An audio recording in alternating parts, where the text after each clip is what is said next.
अस्सलाम वालेकुम स्टूडेंट जो आज हम टॉपिक डिस्कस करने जा रहे हैं उसका नाम है file access method. File access method students इसके क्या है, फाइल एक्सेस मेथड क्यों ज़रूरी है और या फाइल एक्सेस मेथड हम क्यों यूज़ करते हैं। हम इसमें दो तरह के मेथड्स हैं। The first one is called the sequential access method and the second one is the random access method.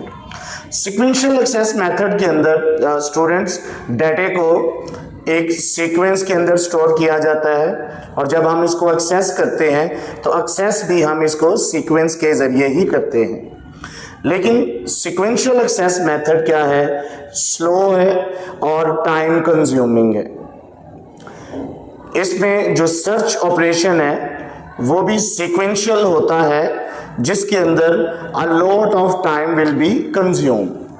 तो अगर हम ओवरऑल देखें सीक्वेंशियल एक्सेस मेथड में कि इसमें डेटा एक सीक्वेंस की फॉर्म में स्टोर किया जाता है। अगर 1, 2 और 3 ये तीन अगर फाइल स्टोर हैं तो अगर हमने फाइल नंबर 3 तक एक्सेस करना है तो सबसे पहले हम फाइल नंबर 1 को एक्सेस करेंगे, उसके बाद फाइल नंबर 2 पे जाएंगे और देन हम फाइल नंबर 3 पे जाएंगे।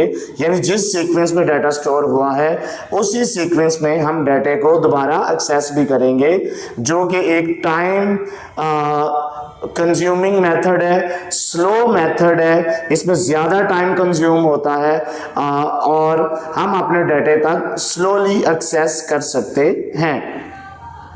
The second method is use a random access method. Students, random access method में हम डाटा को डायरेक्टली एक्सेस करते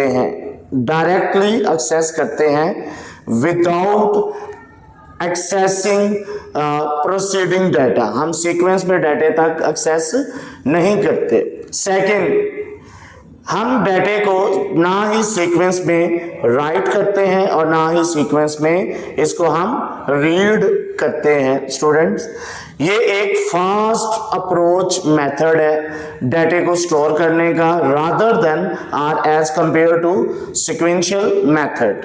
इसमें लेस टाइम कंज्यूम किया जाता है और इसमें जो सर्च ऑपरेशंस है उसमें बहुत फास्टली होता है। It means time come consume होता है।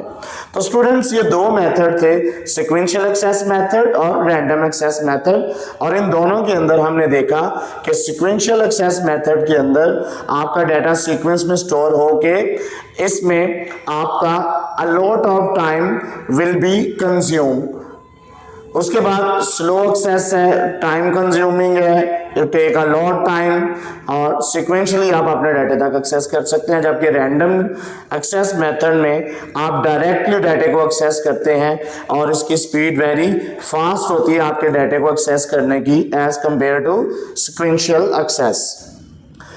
अब इसमें स्टूडेंट्स एक और चीज़ है, EOF एंड न्यू लाइन्स को हम डिस्कस करते हैं इन सीक्वेंशियल और सीक्वेंशियल एक्सेस मेथड और डायरेक्ट एक्सेस मेथड के बाद।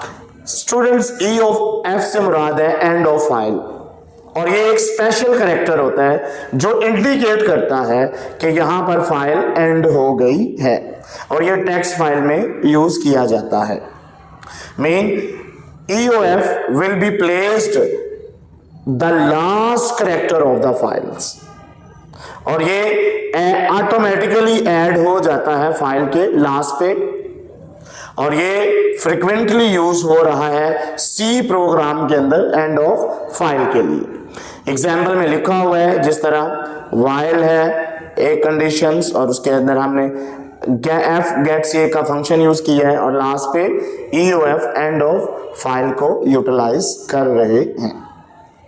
स्टूडेंट्स, आई होप सो कि आपको ये सीक्वेंशियल एक्सेस मेथड और random access method end of file भी समझ आ गया होगा। न्यू लाइन्स, हम न्यू लाइन स्टूडेंट्स यूज करते हैं लास्ट कैरेक्टर्स पे, ताकि हमें जब जिस तरह हम एंटर प्रेस करते हैं किसी भी जगह और नई लाइन पे चले जाते हैं, इसी तरह न्यू लाइंस को प्लेस करते हैं at the end of the each characters or when press you enters.